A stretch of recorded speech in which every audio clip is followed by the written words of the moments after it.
우리는 누구나 다 은혜의 시대에 살고 있습니다. 누구든지 예수님을 그리스도라 진심으로 믿고 고백하고 시인하면 예수 그리스도의 십자가의 보혈의 공로가 우리를 구원하게 만들어 주십니다. 도저히 내 능력으로는 구원받을 수 없는 존재들인데 예수님의 그 십자가의 공로로 인하여 우리를 의롭다 여겨주시고 우리의 모든 죄를 사해 주시는 은혜를 베풀어 주고 계십니다. 참으로 귀한 은혜의 시대에 우리가 태어나서 살고 있음을 감사해야 할 것입니다. 그러나 아직도 우리가 살아가고 있는 삶의 현실 속에는 사탄의 시험과 유혹이 계속됩니다. 지나간 한 주간 우리가 함께 모여서 예배드리고 은혜를 나누고 기쁨 가운데 세워졌는데 한 주간 동안 시험이 있으셨습니까? 없으셨습니까? 있으셨습니까? 예. 대부분들은 다 시험이 있으셨을 것 같아요. 우리가 이런 생각을 해볼 수 있습니다. 왜 하나님 지금 세상을 다 심판하시고 그리고 사탄을 다 결박하시고 그리고 우리로 하여금 영원한 하나님의 영광 속에 있게 하시지 왜 주님이시여 자꾸 나를 뒤로 미루고 계십니까? 그렇게 의문을 가질 수가 있습니다.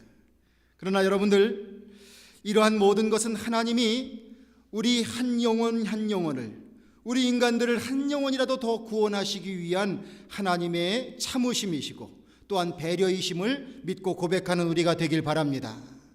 하나님께서 배려해 주시는 것입니다. 대신 주님께서는 우리들에게 한 영혼 구원하는 선교적 사명에 함께 헌신하도록 우리를 부르고 계십니다. 그리고 주님의 뜻으로 이 세상을 변화시키는, 복음으로 변화시키는 사명을 또한 우리들에게 주고 계십니다. 우리가 하루하루 살아가는 것은 단지 나를 위한 것만이 아니라 하나님의 이 귀한 뜻을 이루어 나가서 나도 구원받았듯이 정말 하나님 입장에서 볼 때에 모두 다 귀한 영혼들이고 하나님의 자녀들인데 그 자녀들이 구원받게 되는 놀라운 역사를 이루게끔 하시기 위해서 우리에게 기회를 주신다는 것을 우리는 늘 믿고 고백해야 될 줄로 믿습니다. 여러분들, 그러므로 우리는 최선을 다해서 믿음 생활하며 살아야 할 것입니다. 값없이 하나님의 은혜를 입었습니다. 예수 그리스도의 십자가의 은혜를 입었습니다. 좀 우리가 낯짝이 있으면, 체면이 있으면 좀 하나님의 은혜에 감히 나의 공로를 내세울 건 아무것도 없지만 그러나 주님께서 주신 바 그 은혜에 조금이라도 보답하는 마음으로 살아보고자 하는 이 마음의 양심과 신앙의 태도가 우리에게 분명히 있어야 될 줄로 믿습니다. 우리는 주님으로부터 사명을 받은 사람들입니다. 어느 날 예수님이 제자들 몇을 데리고 변화산에 올라가셨습니다. 제자들은 너무나 평생 보지도 못했던 그런 너무나도 황홀하고 너무나도 신비한 체험을 하게 되었습니다. 예수님의 형체가 정말 희게 변화되었습니다. 옛날에 이야기만 듣던 모세와 엘리야가 예수님 앞에 나타나는 것을 목격하게 되었습니다. 하늘에서 소리가 들립니다. 예수님을 가리켜서 말씀하시기를 이는 내 사랑하고 기뻐하는 자니 저희의 말을 들으라. 하늘로부터 소리가 들려집니다. 너무너무 황홀한 광경을 제자들이 목격하게 됩니다. 베드로는 어쩔 수 없어서 예수님 앞에 이렇게 고백을 합니다. 예수님, 여기에 초막을 셋을 지어서 그 셋을 지어서 우리가 함께 살았으면 좋겠습니다. 고백을 합니다. 얼마나 좋고 얼마나 황홀하고 또 당황스럽기도 하고 참 그 순간이 너무나 꿈만 같기에 그런 얘기를 하는 것입니다. 여러분들, 어떤 상황이 너무 좋으시면 이런 표현을 쓰십니다. 이보다 더 좋을 수는 없다. 이보다 더 좋을 수는 없다. 그 상황 속에 계속 하고 싶은 마음들이 있는 거죠. 그런데 예수님은 베드로의 그 제안을 받아들이지 않으셨습니다. 그리고 제자들을 데리고 이 변화산에서 그 세상으로 내려오셨습니다. 지금 산 아래는 무엇이 기다리고 있습니까? 예수님과 더불어 예수님의 제자들이 지고 가야 할 현실, 책임, 그리고 사명이 기다리고 있는 것입니다. 예수님은 그 산 꼭대기에 머무르길 원하지 않으셨고 예수님의 뜻은 제자들과 함께 그 변화산 위에서 주의 능력을 통해서 변화되어서 준비되어서 다시 산 아래로 내려가기를 원하시는 것이 예수님의 뜻이었다는 것을 우리는 알게 됩니다. 우리가 신앙생활 하다 보면 주님의 은혜를 크고 작게 체험할 때가 많이 있습니다. 내 죄를 사해 주신 주님의 은혜가 얼마나 감사한지, 나를 구원해 주신 것이 얼마나 기쁜지, 제대로 부모님에 대해서 충족하지 못한 마음도 갖고 있는 분도 계셨는데 하나님이 나의 아버지라고 하시니 얼마나 그것이 기쁜 그런 소식인지 너무너무 좋아서 정말 황홀하고 기뻐서 때로는 은혜를 받는 그 현장 속에 내가 영원히 있고 싶은 마음이 들 때도 있을 것입니다. 기도원에서 있고 싶을 때도 있고, 산속에 있을 때도 있고, 교회 안에 있고 싶을 때도 있고, 성도님과의 교제 속에서 그냥 계속 있고 싶기도 하고, 삶의 현실로 돌아가고 싶지 않을 수도 있을 것입니다. 그러나 여러분들, 우리가 그런 은혜를 받았다고 우리가 몸담고 있는 이 세상이 천국으로 바뀌어져 있습니까? 우리가 정말 하나님의 은혜 속에 그 기쁨을 누리고 있다고 주님께서 얘야 이제 그만하면 됐다, 다 정리하고 올라오라, 이렇게 하시고 천국으로 바로 불러 올리십니까? 우리의 삶 속에는 아직도 이 세상이 은혜 받은 눈을 가지고 바라다 보면 달라 보이긴 합니다. 아름답게 보일 수 있습니다. 그러나 엄연한 현실은 우리에게 당면되어 있습니다.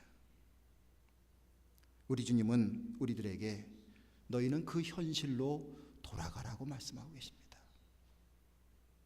왜 그러느냐? 우리 주님께서는 우리가 속한 이 세상을 하나님의 뜻대로 변화시켜야 하는데, 그 변화시키는 그 역할을 위해서 다른 사람이 아니라 저와 여러분들을 쓰시길 원하시는 줄로 믿습니다.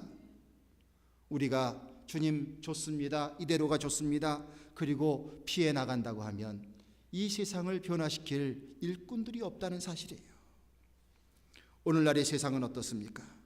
예수님께서 이 땅에 오셔서 십자가를 지시고 우리들의 죄를 사해 주셨고, 그로 인하여 믿음이 태동되고 신앙인들이 생겨나고, 또한 믿음의 세계가 열리고 교회가 세워지고 교회가 많은 부흥을 이루었습니다.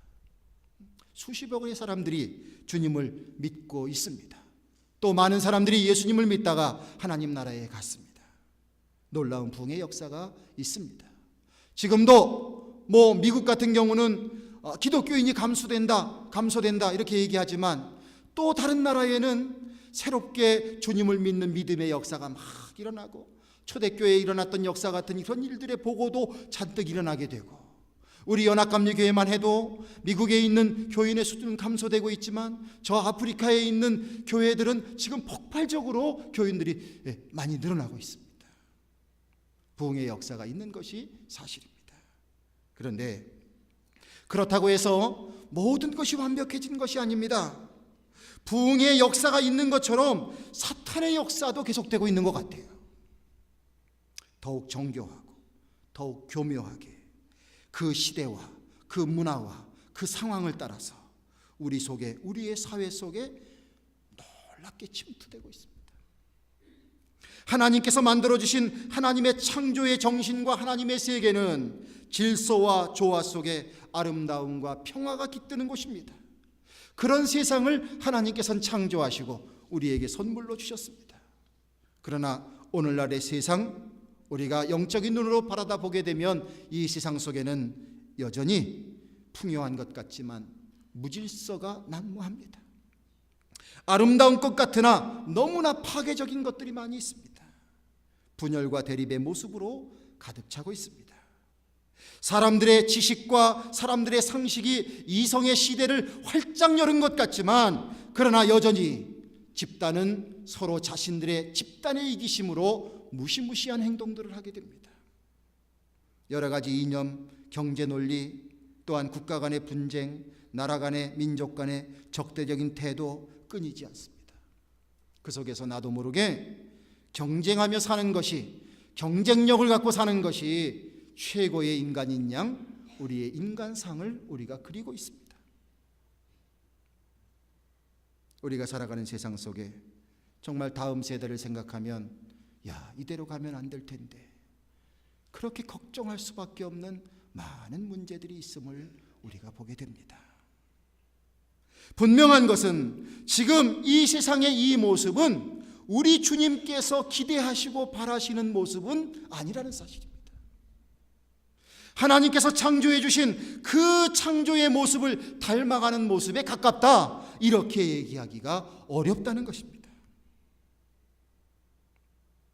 이러한 세상에 하나님은 하나님의 사명으로 하나님의 뜻을 인풋하고 그리고 그 가운데에서 세상을 바꾸어 나가고 그 가운데에서 하나님의 백성을 부를 그러한 사람들을, 그런 사명자를 주님께서는 부르고 계신 줄로 믿습니다. 요한웨슬리 목사님이 은혜를 입고 또한 그 가운데 하나님의 은혜 속에서 사명을 감당하다 보니까 하나님의 이러한 바램과 그 말씀을 지켜나가는 이 세상을 어떻게 하면 하나님의 뜻으로 변화시켜 나가야 될 텐데 우리가 어떻게 하면 좋을까? 그것에 대한 몇 가지 아주 심플하면서도 아주 중요한 규칙들을 말씀 안에서 발견하게 됩니다. 주님께서 우리에게 주신 사명은 하나님을 정말 극진히 사랑해야 되죠. 그리고 이웃을 내 몸처럼 사랑해야 되죠. 이 사랑을 토대로 해서 주님의 계명이 우리에게 주어주셨고 또한 하나님께서 이 세상을 변화시키고 사람들을 구원해 나가시는 그 사명을 주시는 모든 것 속에도 결국 사랑의 계명을 실천해야 되는 것이 가장 중요한 것인데, 이러한 사랑의 계명을 실천하면서 이 세상을 바꾸어 나가야 할 중요한 원리들이 주님의 말씀 가운데 들어있다는 것입니다. 오늘 그 중에 한 가지 여러분들과 나누고 싶은 것이 있습니다. 한번 따라해 보시길 바랍니다. 해롭게 하지 맙시다. 다시 한번요. 해롭게 하지 맙시다. 할렐루야. 세상을 변화시키려면 제일 먼저 해롭게 하지 말아야 합니다. 아주 간단합니다. 해롭게 하지 맙시다. 오늘 말씀을 다 듣고 집에 돌아가실 때 이 단어 정도는, 이 문장 정도는 다 기억하고 가실 수 있을 것 같아요. 해롭게 하지 맙시다. 그렇죠? 해롭게 하지 말아야죠. 아주 간단합니다. 그런데 나는 과연 해롭게 하지 않는 삶을 살고 있을까? 한번 생각해 보게 됩니다. 사실 이것이 그렇게 말처럼, 이 짧은 문장처럼 쉬운 것만은 아닌 것 같아요. 평소에 좋던 관계를 가졌던 사람들이 많은 경우 이익을 추구하는 일이 생기면 얼마 안 가서 충돌이 시작됩니다. 그토록 좋아 보였던 사람들인데 그 관계가 아주 돈독한 그런 사람의 모습이었던 것 같은데 어떤 이익의 관계가 딱 부닥치게 되면은 그러면 갑자기 돌변하는 경우가 굉장히 많습니다. 제가 유학을 와가지고 그냥 공부도 해야 되죠. 식구들 먹여 살려야 되죠. 여러분들 제 눈앞에 여자 식구들 4명이 있는 게 그렇게 쉬운 게 아닙니다. 그냥 제가 정신이 바짝 차리고 살아야 돼요. 그러니까 저도 뭐 공부도 해야 되고 목회도 해야 되고 그러지만 또 신학교에서 일하는 유학할 때 그 아르바이트 하는 학교에서 일하는 일자리를 얻었어요. 제가 이렇게 오디오 비주얼 이런 거, 마이크 뭐 앰프 뭐 이런 거 셋업해 주는 거 나름대로 그 학교에서 전문가였어요. 그걸로 제가 이렇게 학교에서 주는 장학금, 근로장학금을 받았습니다. 그런데 학교에 예산이 이렇게 감소가 됐는지 학생 중에서 누구를 이렇게 감원을 시켜야 됐었어요. 그런데 용케도 저는 살아남았습니다. 그리고 같이 일했던 다른 한국 학생인데 저하고 되게 친했거든요. 근데 그 학생은 잘렸어요. 그랬는데 얼마 안 가서부터 그 사람하고 저 관계가 괜히 서먹서먹해지면서 이상해지는 거예요. 참 그거 별거 아닌데 관계가 이상해지더라고요. 가만 지나고 나 보니까 그걸 회복하는데 한 1년 이상 걸렸던 것 같아요. 정말 남들이 보면 그냥 웃고 말 얘기 아닙니까? 무슨 큰 사업을 하는 것도 아니고 학생이 뭐 아르바이트 해봐야 벌어야 얼마나 벌겠습니까? 그런데 그거 하나 가지고도 누구는 살아남고 누구는 잘리게 되니까 거기서 이 관계가 틀어지기 시작하더라 이겁니다. 우리들의 타락한 본성 속에 자기중심적으로 모든 것을 판단하고 결정짓고 행동하고 챙기고 그런 욕망들이 우리들에게 있어요. 너무나도 안타까울 때에는 정말 사랑을 나눠야 될 가족 간에도 이런 일이 벌어집니다. 정말 함께 손잡고 하나님 나라에 같이 가야 할 성도 안에서도 이런 일이 벌어집니다.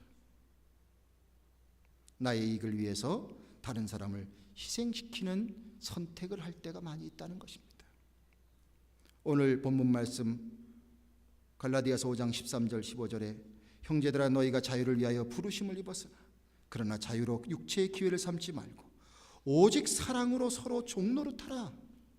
온 율법은 내 이웃 사랑하기를 내 몸과 같이 하라 하신 말씀에서 이루었나니 만일 서로 물고 먹으면 피차 멸망할까 조심하라고 교훈하셨습니다. 이 말씀을 우리는 그냥 흘려보내서는 안 될 것입니다.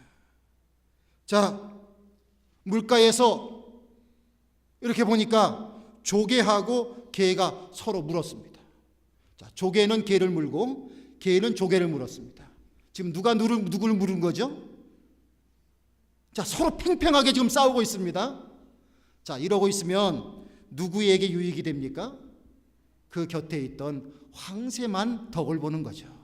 그냥 한 번에 두 개를 다 먹을 수 있는 기회가 주어지는 것 아니겠습니까? 한번 생각해 보십시오. 얼마나 그 모습이 우습습니까? 그런데 우리들 인간들이 살아가는 모습도 그런 모습들이 비일비재한다는 것이죠. 사탄이 바라다 볼 때 얼마나 우습고 재미난 현상이겠습니까? 우리에게는 수많은 해로운 모습들이 있습니다. 남을 해치는 모습들이 있습니다. 가족 간에 가족을 진정한 사랑의 대상으로 보지 아니하고 자신의 만족을 채우는 대상으로 바라다 보기 시작하면 이제 이러한 일들이 벌어지게 되는 거죠. 남편이 생각합니다. 아내는 자신의 모든 편리를 제공해주는 사람으로만 생각을 합니다. 그래서 무슨 일이 있을 때 이런 얘기가 나올 수 있는 거죠. 당신이 뭘 한다고 나서 당신은 살림이나 해. 만약에 그렇게 한다면 이 얘기를 듣는 아내의 그 인격과 자존심은 얼마나 무너지겠습니까? 그런데 그렇게 무시를 하는 상황들이 때때로 벌어질 수 있습니다.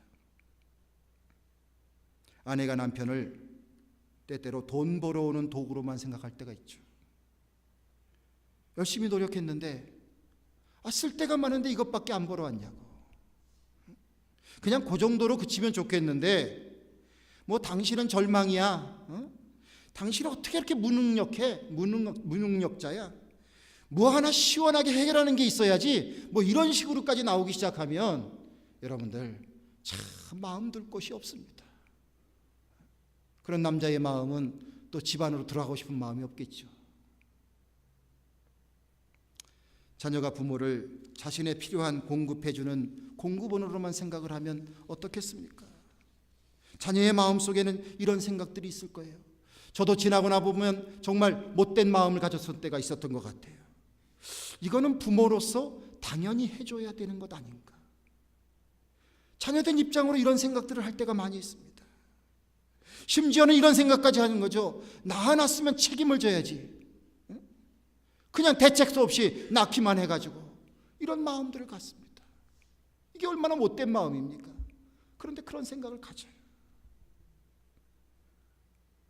부모는 때로는 자녀를 인생의 투자의 대상, 대리만족의 대상으로 생각합니다. 자기 아내가 만족스럽지 않습니다. 자기 남편이 만족스럽지 않습니다. 그러니까 자녀들만 가지고 자꾸 닥달을 하는 거예요. 너는 나의 모든 한을 풀어달라. 너만은 이렇게 살아달라. 이렇게 하면서 자식들에게 부담감을 자꾸 줍니다. 자, 이런 관계로 형성이 되게 되면 서로에게 무리한 요구가 자꾸 생기게 되죠. 그리고 만족보다는 늘 실망하게 되죠. 불만에 가득 차게 되죠. 서로가 대하는 것이 어렵고 힘들어집니다. 하나님께서는 서로 사랑으로 종노릇하도록 우리에게 원하고 계십니다. 가족 간에 그래야죠. 서로 사랑으로 종 노릇을 하는 겁니다. 그런데 우리가 나의 이기심을 채우기 위해서 그렇게 상대방을 해하는 마음으로 살아가게 되면 가정이 축복의 선물이 아니라 사탄의 표적이 되고 맙니다. 우리는 정신을 바짝 차려야 할 것입니다.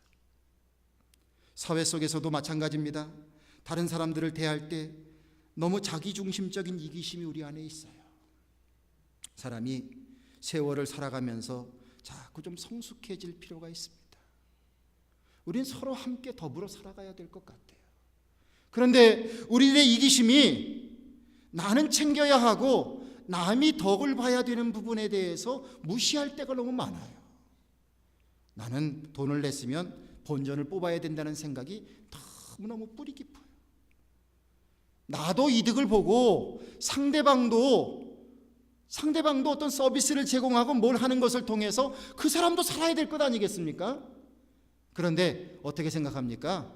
내가 정말 절약을 해서 정말 내가 이렇게 해서 귀한 것을 얻게 되면 너무너무 신나해요. 우리 여성분들도 쇼핑하고 돌아오실 때 보면 어떤 때는 의기양양해요. 남자분들이 무슨 이게 동물 한 마리씩 잡아가지고 집에 오는 것처럼 의기양양하실 때가 있어요. 왜 그렇습니까? 너무너무 싸게 쇼핑을 했다 이거죠. 다리품 팔고 노력한 것 그거 좋습니다. 그러나 우리의 마음속에 잊지 말아야 될 것은 상대방도 이득을 봐야 되고 나도 기쁨을 누려야 된다는 것이지요. 그런데 그 생각이 그 마음이 내 마음속에 자리 잡지 않게 되면 나는 늘 자기중심적인 이기적인 사람이 될 수밖에 없습니다. 잔치를 할 때 음식이 있는데 다른 사람들은 아직 순서가 돼서 먹지도 못하고 있는데 나는 벌써 먹고 그 다음에 가서 더 챙기고, 종업원들이 막 서빙을 하고서 아직 지금 서빙 받지 못한 분도 계신데 이분은 벌써 한참 드시고 있다가 저 깍두기 더 갖다 주세요, 뭐 더 갖다 주세요 막 이러면서 불러 제낍니다. 그러면 그건 무시할 수도 없고 절절절절 매는 그런 모습도 보게 됩니다. 좀 참고 기다리는 모습도 우리에게 있어야 되지 않겠습니까? 함께 더불어 사용하는 장소와 물건과 이런 것도 좀 성숙한 마음으로 내가 처음 쓰기 시작했을 때의 모습처럼 다시 깨끗하게 해놓고 정리도 좀 잘 해놓고 더러운 것 있으면 좀 치우고 이런 모습으로 살아가는 모습, 그 모습 한 가지 한 가지가 얼마나 그 사람의 됨됨이를 보여주겠습니까?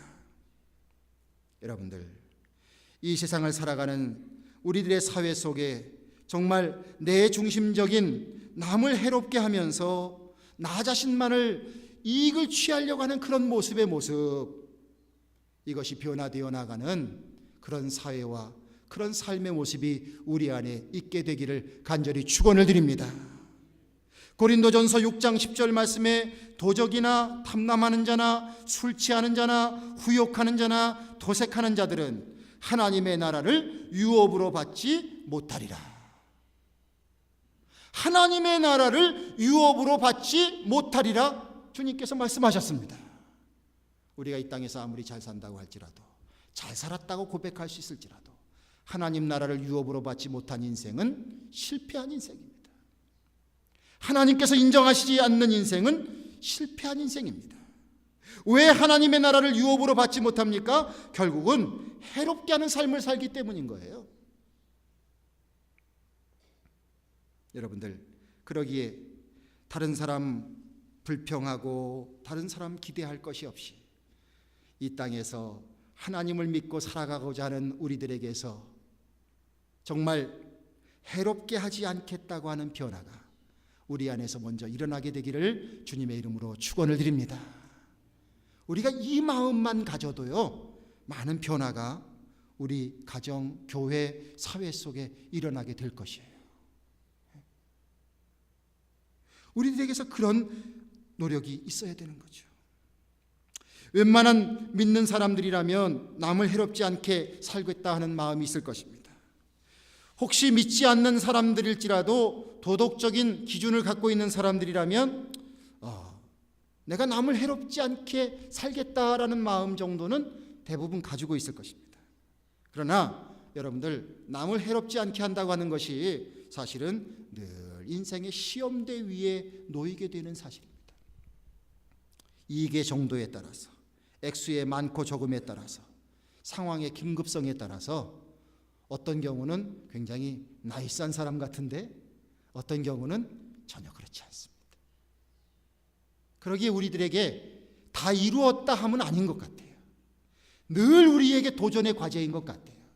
남을 해롭게 하지 않는 그 하나의 목표가 우리 자신들에게 늘 믿음의 사람으로서 시험대 위에 놓여지는 것이 사실인 줄로 믿습니다.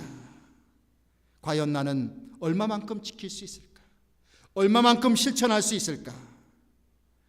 어디서 이것을 좀 더 잘 실천할 수 있는 그런 원천적인 힘을 얻을 수 있을까? 성경 말씀을 보면 삭개오라고 하는 인물이 나옵니다. 이 사람은 사람들로부터 지탄을 받으면서 죄인이라는 평가를 들으면서도 그러면서도 자신의 부를 축적하며 살던 사람이었습니다. 그러던 그가 그의 인생에 공허함이 찾아온 듯합니다. 예수님을 만나고 싶은 강한 열망이 있었습니다. 하나님께서 그를 예수님 앞으로 인도했다고 믿습니다. 이 삭개오가 세상적인 것은 가득 채우고 남이 뭐라고 해도 자기는 부족함이 없게 살았던 사람인데 예수님을 만나게 되고 예수님을 자기 집으로 모신 후에 그의 인생이 변화되기 시작했습니다.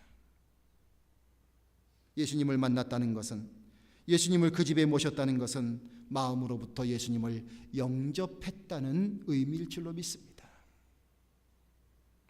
예수님을 영접하고 나니까 과거의 삶이 청산이 되는 거예요. 부정한 방법으로 재물을 모은 사람도 내가 이걸 어떻게 모은 것인데라는 생각들을 할 겁니다. 내가 이것을 어떻게 줄 수 있겠느냐, 내가 이것을 어떻게 포기할 수 있겠느냐, 이런 생각들을 다 갖고 살 것입니다. 그런데 그렇게 완고하고 죄인이라고 지탄을 받고 있었던 이 삭개오가 예수님을 만난 후에 변화되었다고 말씀하고 있습니다. 주님 앞에 고백을 합니다. 남에게 손에 끼친 것 다 물어주겠다고 말합니다. 자기가 가지고 있는 것 중에서 뚝 떼어서 선한 일을 위해서 쓰겠다고 고백을 합니다. 자기가 남의 것을 취한 것 이상으로 이제는 선한 삶을 살겠다고 약속하고 있습니다. 여러분들, 우리가 이 말씀 속에서 희망을 가져야 합니다. 내가 남을 해롭게 하지 않고 살 수 있는 원천적인 힘이 어디서 주어질 수 있겠습니까? 그것은 바로 예수님을 만남을 통해서 가능합니다. 나의 지식으로 조금 할 수 있습니다. 나의 상식으로 조금 할 수 있습니다. 나의 너그러움으로 조금 할 수 있습니다. 나의 좋은 환경으로 조금 할 수 있습니다. 그러나 예수님 만나지 아니하고는 진정으로 계속할 수는 없는 줄로 믿습니다. 예수님은 어두움 속에 빛을 비추시는 빛 되신 분이십니다. 예수님은 살아계신 말씀입니다. 예수님은 성령님이십니다. 우리 안에 계실 때 우리의 인생에 새로운 길이 열리고 새로운 삶에 힘이 주어지게 되는 줄로 믿습니다. 갈라디아서 5장 24절에서 26절, 그리스도 예수의 사람들은 육체와 함께 그 정과 욕심을 십자가에 못 박았느니라. 만일 우리가 성령으로 살면 또한 성령으로 행할지니 헛된 영광을 구하여 서로 격동하고 서로 투기하지 말지니라. 할렐루야. 해롭게 하지 말라는 말씀이에요. 우리가 예수님 안에서 성령을 내 마음속에 모시고 성령 대신 예수님이 내 안에 오실 때에 우리는 정과 욕심을 십자가에 못 박는 삶을 살도록 주께서 우리를 이끌어 주십니다.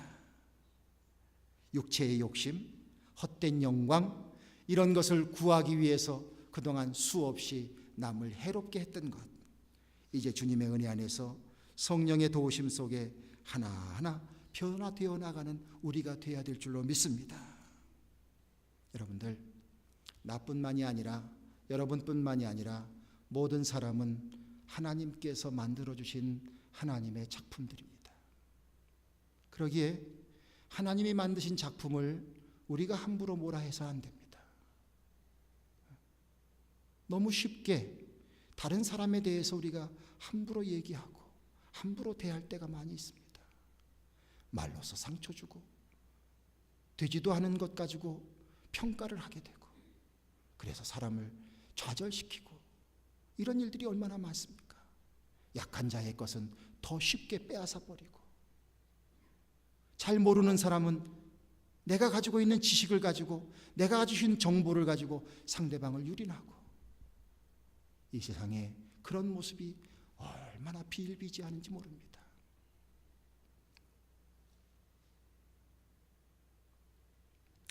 신앙을 가진 사람으로서 내가 존귀한 것을 느끼는 것만큼 다른 사람도 귀하다는 사실을 인정하시기 바랍니다. 하나님이 만들어 놓으신 모든 것은 다 귀한 것입니다. 저 들에 있는 들풀도, 또한 내 눈에 잘 보이지 않는 한 생물과 미물도 다 귀한 것입니다. 이 모든 것을 귀하게 여기고 해롭게 하지 않으려고 하는 노력을 우리가 최선을 다해야 되겠습니다. 이 속에 하나님의 은혜가 임하게 되고 남을 해롭게 하지 않겠다는 그 각오 속에 상처난 것이 싸매어지고 회복되는 역사가 일어나게 되고, 분열된 것이 다시 통합되어서 새로움을 추구하는 그러한 것이 생기게 되고, 세상을 향하는 우리들의 마음과 생각들이 더욱더 주님과 하나가 되는 놀라운 역사가 있게 될 줄로 믿습니다. 세상을 변화시키는 위대한 발걸음을 주님께서 우리에게 뛰길 원하고 계십니다. 자, 한번 따라합시다. 해롭게 하지 맙시다. 해롭게 하지 맙시다. 자, 옆에 계신 성도님들에게 해롭게 하지 않겠습니다 인사 나누시면 좋겠습니다. 해롭게 하지 않겠습니다. 해롭게 하지 않겠습니다. 기도하겠습니다. 주님, 우리를 사랑하셔서 오늘도 저희들을 같이 불러주셨습니다. 주님 주신 귀한 말씀을 통해서 우리가 정말 이 세상을 변화시켜 나가는 귀한 사명자로 부르심을 받았는데, 해롭게 하지 말자고 하는 주님의 말씀을 저희들의 마음속에 주시니 감사를 드립니다. 주여, 주님이 우리의 주님 되심을 고백하는 은혜가 있길 간절히 원합니다. 성령께서 내 안에 계셔서 주님이 나의 주인 되심을 고백하는 믿음이 있기를 원합니다.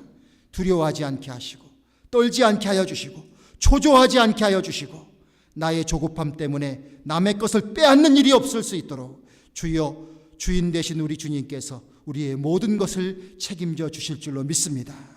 믿음 가지고 더욱더 든든히 주님의 보호하심과 인도하심을 믿으며 선한 일만을 택하며 살아갈 수 있는 우리 모두가 될 수 있도록 주님 함께하여 주시고, 세상을 변화시키는 위대한 길을 걸어갈 수 있는 우리 모두가 될 수 있도록 주님 함께하여 주시옵소서. 우리 주 예수 그리스도의 이름을 받들어 기도드리옵나이다. 아멘.